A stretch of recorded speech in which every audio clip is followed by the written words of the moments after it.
No andamos en la carne. No militamos según la carne. ¿A qué se refiere a esto? A que hay una lucha espiritual que todos tenemos. Vamos al versículo 4. Porque las armas de nuestra milicia no son carnales, sino poderosas en Dios para la destrucción de fortalezas, derribando, versículo 5, derribando argumentos y toda altivez que se levanta contra el conocimiento de Dios, y llevando cautivo todo pensamiento a la obediencia a Cristo. Alguien dijo que no estamos en un crucero. Alguien dijo que estamos en una batalla constante. Recuerdo escuchar un sermón cuando estaba adolescente sobre Amalek. Y el sermón decía que todos los días tenemos que levantarnos a luchar contra Amalek. Y decía, Amalek es nuestra carne, es la batalla que tú y yo tenemos. En realidad, nuestra batalla no es contra tu esposo, tu esposa, tu familia, en el trabajo. No, la batalla es espiritual. Y quiero que lo tengas claro, porque desde allí el enemigo puede estar trabajando. Puede decirte que tu adversario es quizás un familiar tuyo, quizás tu adversario es algún hermano que te hirió en la iglesia. Pero usted debe entender que no es así, que no es cierto, que tu batalla es contra las huestes de maldad en las regiones celestes, que hay una batalla espiritual y que detrás de cada herida, detrás de cada situación que enfrentas, hay un enemigo de tu alma. Hay alguien que está esperando a que tire la toalla, a que digas, no voy más, a que te rindas en el camino. Y ahí está Satanás y todos sus secuaces, ¿no? Hay una lucha espiritual. Satanás no puede estar en todo lugar, pero tiene armada todos los principados, las potestades, para destruir nuestras vidas. Quiero que lo entiendas. Hay una batalla. Y en esta batalla no podemos estar de brazos cruzados. En una batalla real hay que estar vigilando. Hay que entender que hay unas artimañas del enemigo, que hay cosas que él está planeando. Cuando alguien te ofende, cuando alguien te hiere, y cuando te alejas de la iglesia por eso, el enemigo ha ganado. El enemigo sabe muy bien cuáles son tus debilidades y las va a atacar. Él sabe muy bien que quizás sea la falta de perdón en tu vida lo que no te deja avanzar. Así que el enemigo no te va a atacar por las áreas que no te duelen. Va a hacer lo posible por destruirte. Y quiero que lo entiendas. Hay una batalla espiritual. Esto de la batalla espiritual tiene dos extremos. El primer extremo es aquella persona que va más allá de lo que dice la Biblia. Hay personas que dicen que hay ciertos demonios, que hay nombres, ¿no?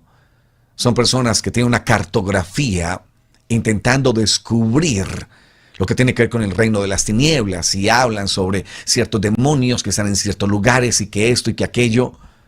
Cuídate de eso, porque tú no tienes que estar pendiente tanto de lo que el enemigo hace. Tienes que estar prudente y sigiloso y entender que hay una batalla.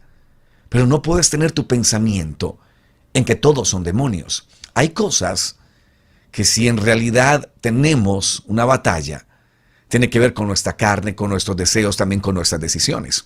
Hay 3 batallas que tenemos, pero una de ellas tiene que ver con el reino de las tinieblas.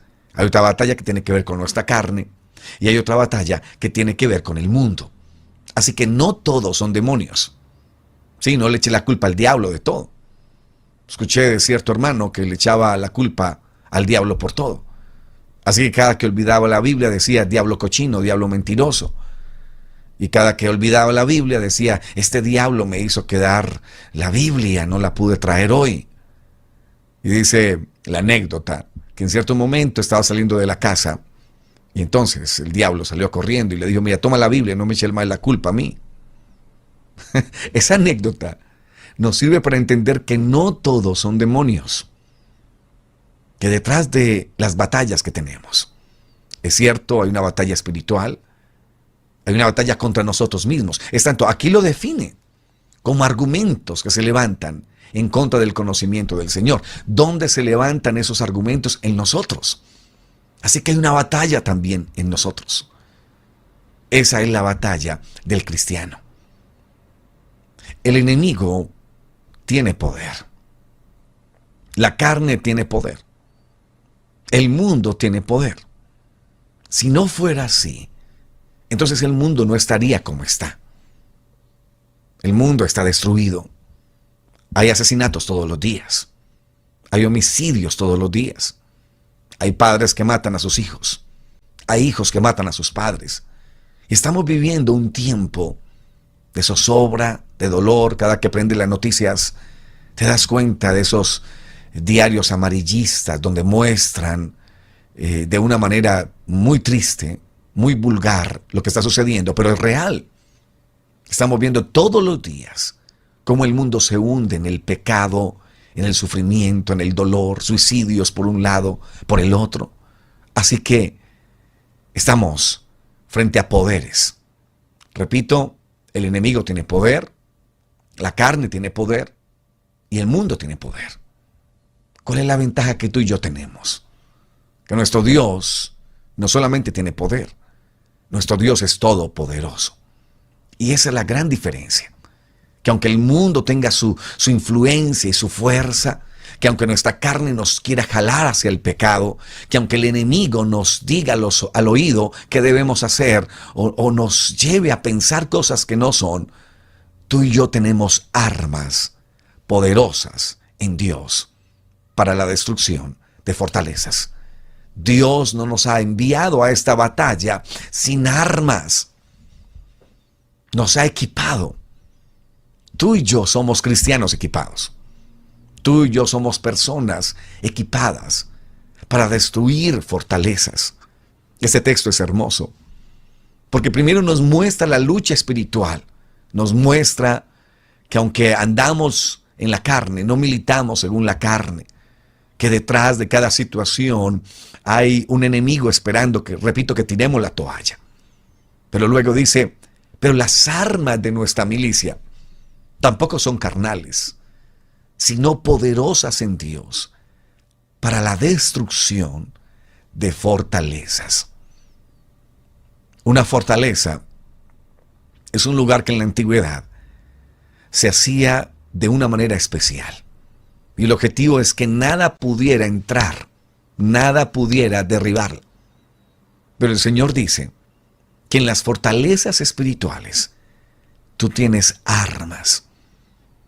¿Cuáles son esas fortalezas? Segunda de Corintios 10:5 dice, derribando argumentos.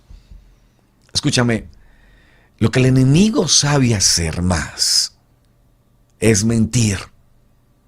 Es decir, cosas que en realidad no son. Es tanto, el enemigo no miente porque quiera mentir, sino porque él es padre de mentira. O sea, esto va más allá. Él conoce todas las mentiras y sabe cómo hacerlo. Así que la batalla espiritual que tú tienes tiene que ver con las mentiras del enemigo. Lo dice aquí, derribando argumentos. ¿Qué hace él? Te da argumentos. Te dice, mira, ¿para qué vuelves a la iglesia? ¿Para qué insistes? Si tú has fallado tantas veces, usted es un hipócrita. Así que no vuelva para allá, para allá. ¿Para qué escuchas esos devocionales? ¿Por qué no mejor escuchar otra emisora? Algo que hable de buena música, que te relajes un poco. ¿Para qué escuchar sobre el pecado, sobre Dios? Y él va a mentirte. Tristemente hay mucha gente que está haciendo caso a las mentiras del enemigo. Como él sabe mentir también, mucha gente ha dejado de asistir, de buscar a Dios, de buscar su presencia. Pero escúchame, más allá de lo que el enemigo diga, está la palabra de Dios. Cuando Pablo habla en Efesios sobre la armadura del cristiano, todo lo que él menciona tiene que ver con defensa. Solamente hay un arma que tiene que ver con ataque. El yelmo de la salvación, la coraza de justicia, el apresto del evangelio, tiene que ver con cómo poder protegernos. Pero solamente hay un arma para contraatacar, y es la palabra de Dios. Escúchalo, si no conoce la Biblia, si no conoce la palabra de Dios, te invito a que la conozcas, a que te enamores de ella.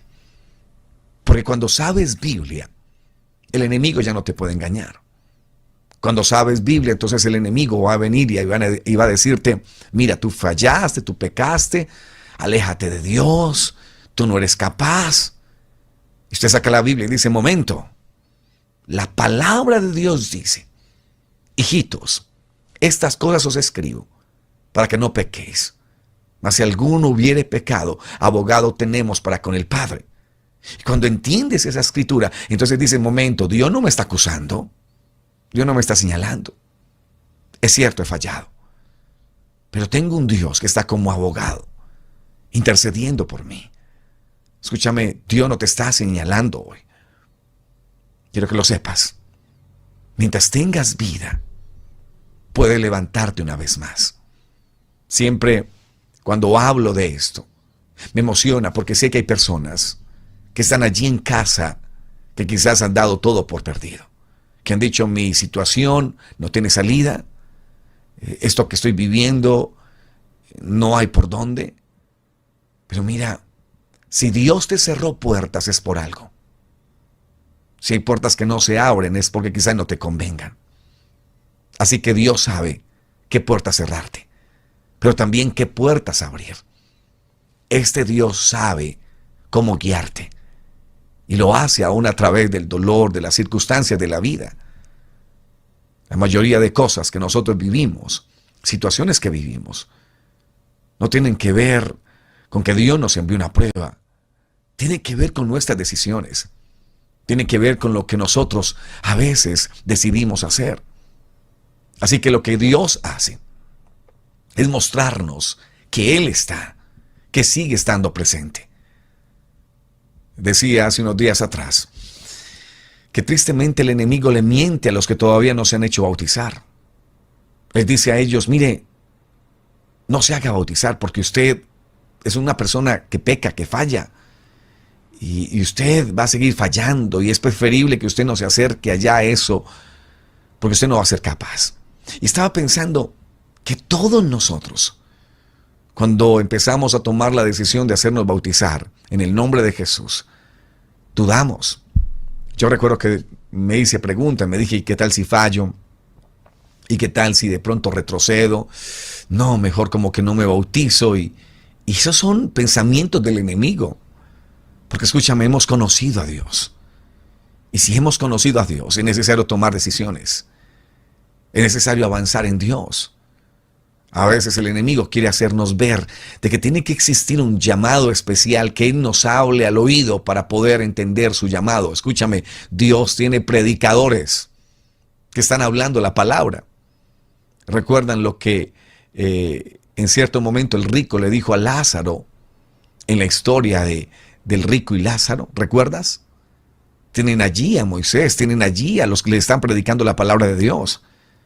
No, es que estoy esperando un llamado especial de Dios. Amigo, quiero decirte que hace años el Señor te viene llamando. Te llama aún a través de esos programas. Toma la decisión. Da el paso de fe. Cuando me fui a hacer bautizar tenía dudas. Pero dije, Señor, en medio de todo yo me decido. No sé si voy a fallar, no sé si voy a fracasar, no lo sé. Porque no conozco el futuro. Pero voy a dar un paso de fe.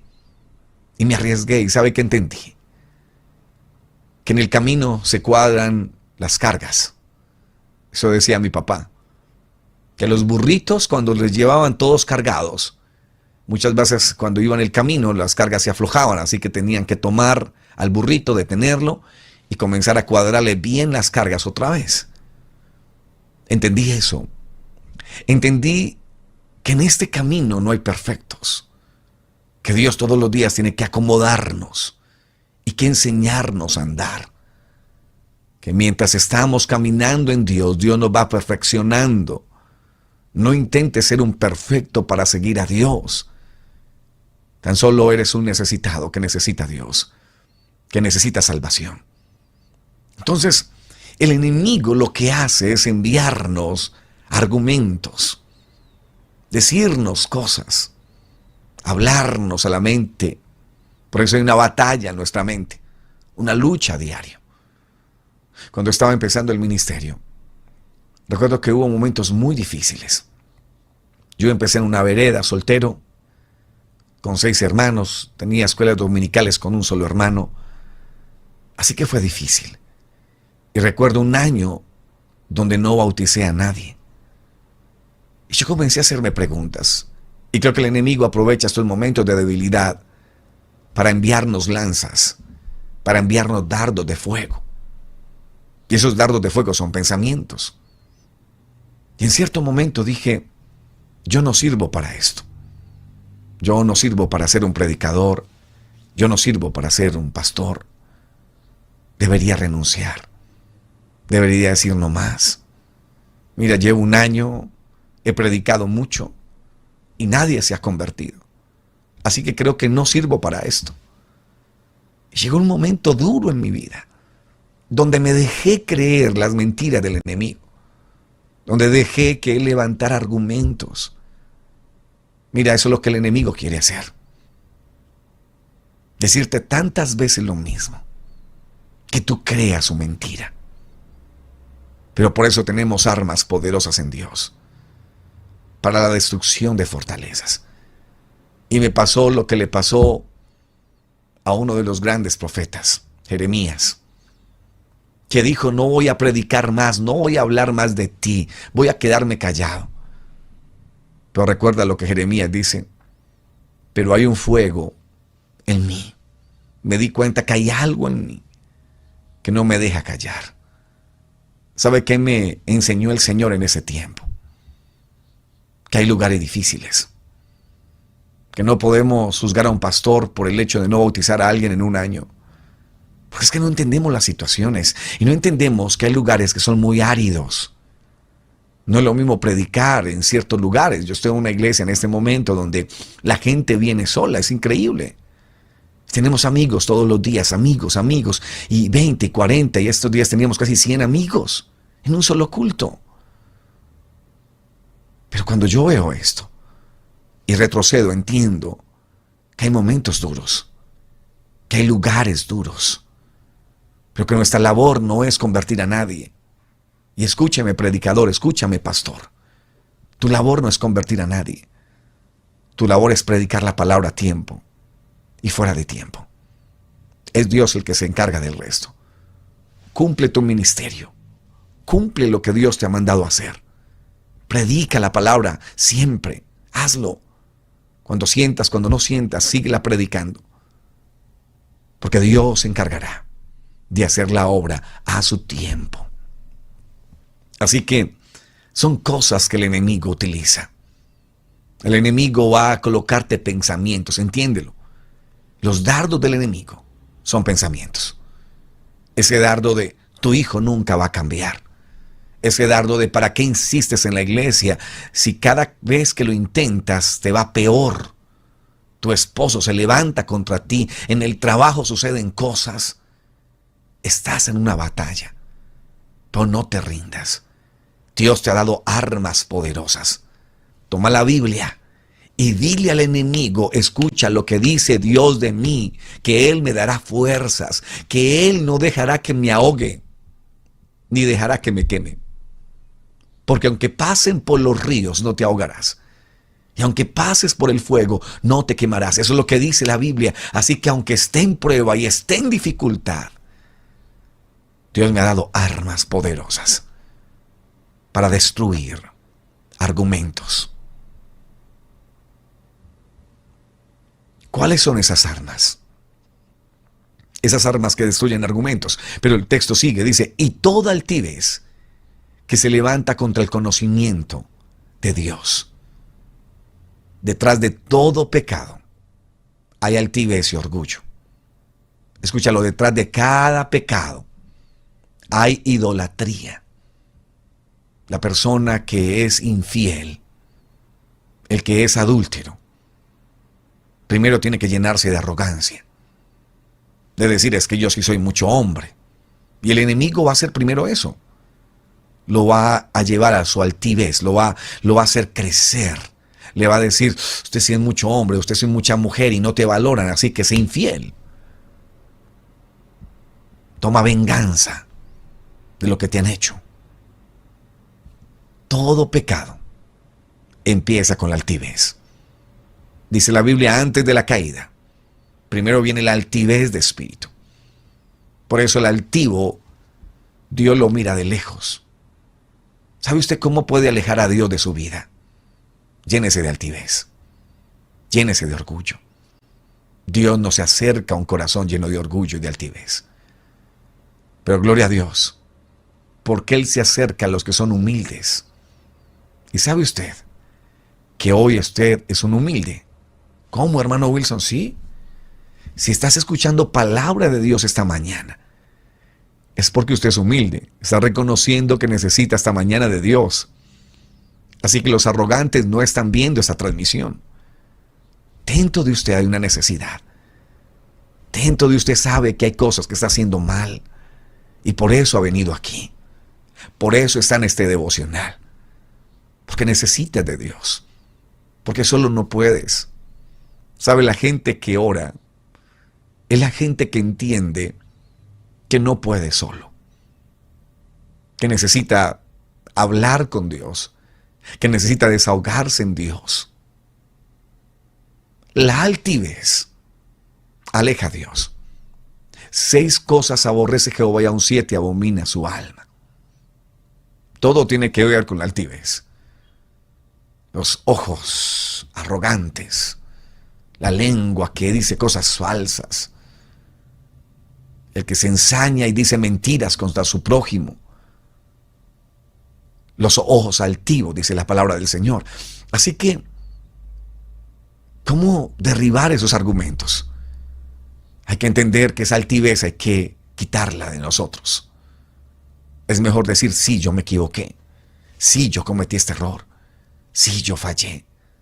Sí, Señor, aquí estoy. Te necesito.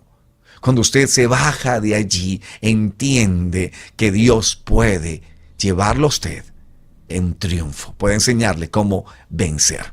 Y dice, y llevando cautivo todo pensamiento a la obediencia a Cristo. ¿Qué textos? Mire, ojalá que usted los tenga ahí.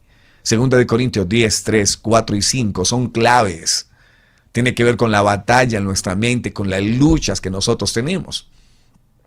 Ahora la pregunta es, ¿cuáles son nuestras armas poderosas? Hermano Wilson, ¿a qué armas se refieren aquí? Porque yo las quiero. Bueno, tiene que ver con la palabra de Dios. Todo lo que diga la palabra de Dios son nuestras armas. Esa oración que tú haces, esa lectura de la Biblia son armas. Ese pensar en Dios. Pero quiero centrarme específicamente en un arma que nunca debes olvidar. Tiene que ver con la alabanza y la adoración. Alabar a Dios es reconocer a Dios todo lo que Él hace. Adorar a Dios es reconocer a Dios todo lo que Él es. Alabar a Dios es decirle, Señor, hoy te alabo por lo que haces. Por ejemplo, usted puede levantarse con una alabanza hoy. El enemigo va a querer que usted se levante con una crítica. El enemigo va a querer que usted se levante con una queja. Ay, mi vida sí es muy triste. Eso le encanta al enemigo. Pero cuando tú alabes, entienda que en tu alabanza hay también una batalla. Cuando tú dices, Señor, gracias por este día. Esas palabras hacen un eco en tu vida, en tu cuerpo, pero también en el reino espiritual. Cuando tú dices, Señor, gracias por la vida. esa alabanza que sale de tus labios, hacia aunque tu cuerpo responda. ¿Sabías que la gente agradecida vive más? Son datos científicos reales. Es tanto el agradecimiento, la alabanza, tiene que estar en nosotros constantemente. La queja, el hecho de mirar siempre lo negativo, hará que tu vida vaya de mal en peor. Pero cuando tú dices, Señor, déjame ver lo que estás haciendo en mí, eso se convierte en un arma. Cuando el enemigo quiere decirte, tu familia es un desastre, y usted dice, mi familia es para Cristo. Señor, tú me vas a dar la victoria en mi familia porque tú eres poderoso y grande. Y tú haces eso. El enemigo se queda como, venga, he intentado enviarle pensamientos de que su familia es un desastre, pero esta mujer está allí clamando y orando y diciendo todo lo contrario. La alabanza es todo lo contrario a lo que el enemigo quiere. La adoración es todo mi corazón, toda mi vida hacia Dios. Le preguntan a Jesús, Jesús, ¿cuál es el principal mandamiento? Y Jesús dice, el primer mandamiento de todos es, oye Israel, el Señor nuestro Dios, el Señor uno es. Estoy leyendo Marcos 12, versículo 29. Dios da el Shema. Oye Israel, Jehová nuestro Dios, Jehová uno es. Allí está uno de los secretos, ¿no? Entender que ese Dios es uno. Pero luego el versículo 30 dice, y amarás al Señor tu Dios con todo tu corazón, y con toda tu alma, y con toda tu mente, y con todas tus fuerzas. Este es el principal mandamiento. Ese versículo 30 tiene que ver con la adoración. ¿Qué quiere el enemigo? Que lo adoren. ¿Usted recuerda la tentación a Jesús? Jesús fue tentado, como tú y yo lo vamos a hacer. Pero llega un momento donde el enemigo le dice, todo esto te daré si postrado me adorares. Él quiere adoración. Él quiere alabanza. Pero no le damos esto al enemigo. Se lo damos a Dios. Exaltamos a Dios. Adoramos a Dios.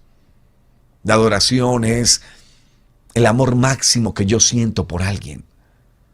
Por eso el primer mandamiento es amar a Dios sobre todas las cosas. No hay otra opción. Para usted seguir a Dios, tiene que amarlo por encima de sus hijos. Para usted seguir a Dios, tiene que amarlo por encima de su cónyuge. Debe hacerlo. Porque cuando usted lo hace, y escúchame, Dios nunca va a obligar un amor. Dios no dice, ámame obligado. No. Él te va a enamorar. Por eso cuando lo conoces, y todos los días lo conoces más te enamoras de Él. Ahora volvamos a esta batalla. Cuando tú proclamas el nombre de Jesús, cuando tú alabas a Dios, cuando de tus labios, en vez de salir una queja, sale una alabanza, tú estás venciendo. Hay un arma poderosa en tus labios.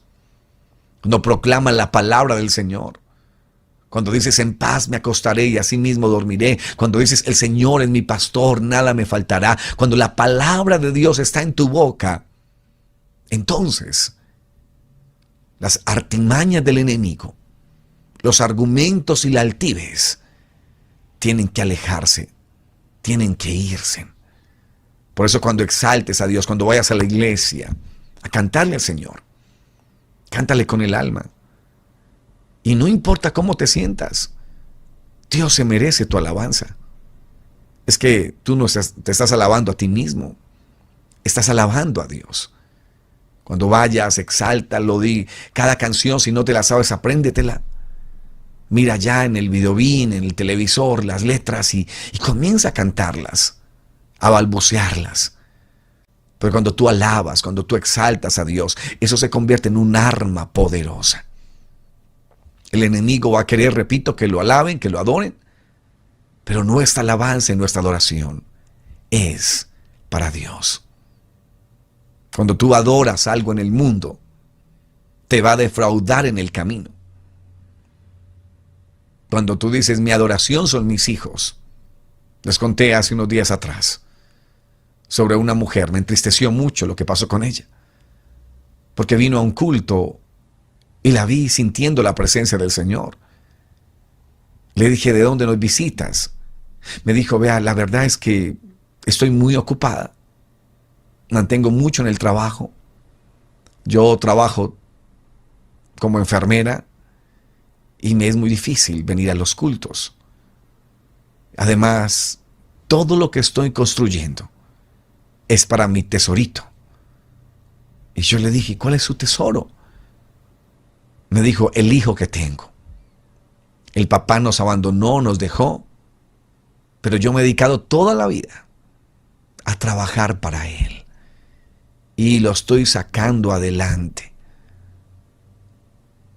Yo le dije, mira, no hagas tesoros en la tierra. Amamos los hijos y hay que amarlos, total. Pero por encima de los hijos está Dios. Me dijo, pastor, me gustaría, pero estoy muy ocupada trabajando para mi tesoro. 6 meses después, derrame cerebral de tanto trabajo. Murió. Fue un momento muy triste. Pero lo más triste, 1 año después de haber muerto, fui a una fundación, rehabilitación de drogadictos, y encontré a su hijo. Las 2 casas que ella había trabajado toda la vida, las vendió en 6 meses. Se fumó todo el dinero que había tenido su mamá, que había luchado. Tristemente, este joven estaba allí. Le predicamos la palabra, pero entendí una cosa. Entendí que cuando adoras algo en la tierra, siempre va a ser pasajero. Siempre va a terminar mal. Pero cuando adoras a Dios, nunca serás defraudado. Alaba a Dios. Adora a Dios. Dígale, Señor, tú eres el centro de mi vida. Tú eres mi todo. Esas armas de nuestra milicia, la palabra, la alabanza, la adoración y la oración, es cuando vienes a escuchar palabra de Dios. En este momento, tú estás viviendo batallas, pero Dios te está dando las herramientas para vencer. Aunque vengan pensamientos, toma la palabra de Dios y vence. Alaba, adora a Dios. La adoración es el principal mandamiento. Antes que cualquier otro mandamiento, la prioridad es amarlo a Él. Dios sabe que nosotros debemos adorar algo. Mira, la adoración es innata en el ser humano. Si tú no adoras a Dios, adorarás el dinero. Si tú no adoras a Dios, adorarás otras cosas. Porque el ser humano nació para adorar algo. El punto es que cuando tú adoras a Dios, tú canalizas la verdadera razón de la adoración innata que hay en ti. Mira, hasta los indígenas adoraban. Aún culturas primitivas adoraban. ¿Por qué? Porque eso está en nuestra esencia. Cuando adoras este mundo, cuando adoras a personas, entonces muchas veces terminas con esa adoración en tus manos, diciendo, ¿por qué gasté tanto tiempo en este hombre o en esta mujer? Mira, cuando colocas todo en las manos del Señor, todo es diferente. Para Dios es tan importante que aprendamos a adorarlo, que Él creó el primer centro de adoración. La Biblia habla en Levítico, 7 capítulos, utilizó 243 versículos para hablarnos sobre cómo debería ser la adoración en el tabernáculo. ¿Por qué Dios se gastó tanto tiempo para hablar de este centro de adoración? Lo hizo porque Él quiere que lo adoremos. Y cuando tú y yo lo hacemos, cuando sacamos tiempo para buscar su presencia, entonces estamos cumpliendo el propósito y estamos venciendo en nuestra batalla espiritual. Pablo le escribe a Timoteo y le menciona que es una buena batalla, la única buena batalla, es la batalla espiritual. La adoración así es parte de nosotros mismos. La adoración hace sentir a Dios en casa. El Salmo 22:3 dice, pero tú eres santo, tú que habitas entre las alabanzas de Israel. La adoración es una puerta que abres al cielo. Cuando tú alabas, cuando tú adoras, cuando no te estás quejando, sino al contrario, en tus labios hay palabras de Señor, yo sé que tú vas a hacer cosas grandes en mi casa, en mi familia, Señor. Te alabo porque tú estás trabajando, aunque no pueda verlo, aunque no pueda entender cosas. Yo sé, Señor, que tú estás haciendo cosas grandes en mi vida. Cuando haces eso, entonces abres la puerta para ver lo que Dios puede hacer. En Apocalipsis hay solamente 4 veces en que se abren puertas. En una de ellas es en la iglesia. Otra tiene que ver con la puerta que Dios está tocando. Si alguno oye su voz, se abre la puerta. Otra tiene que ver con el caballo blanco y uno montado, que se refiere a Cristo. Pero hay otra puerta que está en el capítulo 4. Es una puerta de adoración. Es una puerta donde Juan puede ver lo que está sucediendo allá y cómo hay 24 tronos y 24 ancianos que ellos tiran las coronas delante de Dios. Esa puerta es la puerta que nosotros debemos ver. Es saber que vamos a terminar en victoria. Que no importa cuántas vicisitudes, cuántas situaciones, cuántos problemas tengamos en la vida. El final de todo es que vamos a vencer. Te voy a garantizar algo. Si permaneces en Dios, escúchame, vas a obtener la victoria. Y no me refiero a una victoria solamente aquí en la tierra. Me refiero a la victoria más grande, que es la salvación. La victoria más grande, que es algún día encontrarnos con el Rey de Reyes y Señor de Señores. Nunca los que fueron a Cristo, los que depositaron su vida en Cristo, fueron avergonzados. Siempre Dios lo llevó de triunfo en triunfo. Espero que esta mañana usted esté recibiendo esta palabra. Que esté allí diciendo, Señor, perdóname si en algún momento me la paso quejándome de mi vida. Señor, voy a comenzar a alabarte porque sé que cuando te alabo, los argumentos del enemigo se derriban. Sé que cuando te adoro, Señor, toda altivez que se levanta contra el conocimiento de Dios tiene que ser destruido. La adoración, la alabanza son también armas poderosas. La adoración es la puerta a lo sobrenatural. La sanidad viene en alas de la alabanza y la adoración. Dios está en todas partes, pero no se manifiesta en todas partes. Escúchame. Dios se manifiesta donde hay 1 o 2 personas que están allí alabando y glorificando su nombre. Cuando aprendes a hacerlo, cuando aprendes a decirle al Señor, Señor, aquí estoy. Sabes que tengo dificultades, pero tú eres poderoso para librarme. Si te preguntaran qué es mayor, adorar o servir, ¿qué contestarías? Escúchame, lo primero es adorar.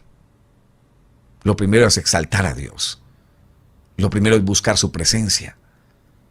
Habían 2 mujeres, Marta y María. Marta estaba ocupada haciendo cosas para Dios. Pero María estaba ocupada escuchando a Dios. ¿Qué es más grande? ¿Hacer algo para Dios? ¿O escuchar a Dios? Tener intimidad con Dios. Lo más importante en nuestra vida íntima con Dios. Luego Dios te llevará a hacer cosas para Él. Pero no lo olvides. Primero está la adoración, la alabanza. Primero dígale, Señor, aquí estoy delante de ti. Yo siento la presencia del Señor esta mañana. Y sé que Dios está levantando a alguien. Alguien que quizás el enemigo le había mentido. Pero que hoy Dios, a través de su palabra, le está enseñando qué hacer. Yo recuerdo escuchar un testimonio de una hermana que siempre se quejaba de sus hijos. Después de unos años, sus hijos se convirtieron en predicadores. Y alguien se acercó y le dijo, hermana, ¿qué pasó? ¿Qué sucedió? Y ella dijo que cambié mis palabras. Comencé ya no a hablar en mi carne, sino a hablar lo que la Biblia dice, y a hablar en fe y con gozo. Y dejé de decirle a mis hijos que no servían para nada, que ellos eran un problema en mi vida. Comencé a cambiar esas palabras y a decirle a ellos todos los días, ustedes van a ser predicadores de la palabra. Ustedes, Dios tiene cosas tan hermosas para ustedes. Ustedes son muchachos en Dios que van a salir adelante. Y cuando ella cambió sus palabras, cambió el ambiente que había. Ella dijo, no fue fácil. Estaba acostumbrada siempre a decirle lo malo a ellos. Pero comencé a decirle lo bueno, a resaltar las cosas buenas. Cuando hacían algo bueno, le decía, qué bueno esto, hijo, tan lindo que eres, qué hijo tan grato eres. Qué bueno, hijo, tan agradecido que eres. Y esas palabras comenzaron a cambiar, a hacer efecto. Comencé a proclamar la palabra de Dios. Comencé a orar por ellos en las noches. A decir, Señor, aquí se están levantando predicadores. Mi casa será casa de siervos que te van a adorar en espíritu y en verdad. Y ella decía, y muchas veces los veía llegar borrachos. Y aún así yo decía, mi hijo va a ser un hijo para la gloria de Dios. Dios hoy coloca palabra en tus labios. Dile a la montaña, muévete, y se va a mover, si tienes fe. Dile al problema, muévete. Yo sé que Dios está orando. Y sé que Él mueve montañas. Este problema Dios lo va a mover. Esta situación Dios la va a resolver. Porque Él es poderoso para hacerlo. Quisiera esta mañana orar por usted. Quisiera esta mañana que oráramos juntos por cada petición, cada necesidad. Hermano Edgardo, vamos a terminar juntos este programa esta mañana. Y sé que hay personas que nos están escribiendo allí. Gloria a Dios por aquellos que hoy han decidido oír la voz de Dios, escuchar lo que Dios tiene. La palabra de Dios no miente. Ella es la verdad absoluta. Jesús es el camino, es la verdad y es la vida. Y vamos a empezar a leer personas que están allí. Personas que están diciéndole a Dios, Dios, toma mi vida, toma mi corazón. Hoy quiero entender que estoy en una batalla, pero que no me voy a rendir. Hoy queremos orar por los que están apartados. Hoy queremos orar por los que quizás están a punto de tirar la toalla.